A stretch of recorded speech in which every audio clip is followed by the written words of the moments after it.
क्या नाम है आपका? गणेश बाबू। आपका ये नाम है?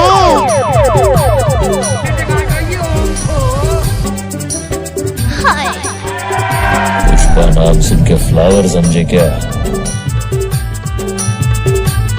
डीजे गणेश बाबू। हरियर मड़वा तारी राम मोर कटिया कन्हला मनका धीरे धीरे माया मना। हरियर मड़वा तारी वो मोर कटिया कन्हला मनका धीरे धीरे माया मना। हरियर मड़वा तारी राम कैसे हो भैया हवा। What's up, y'all?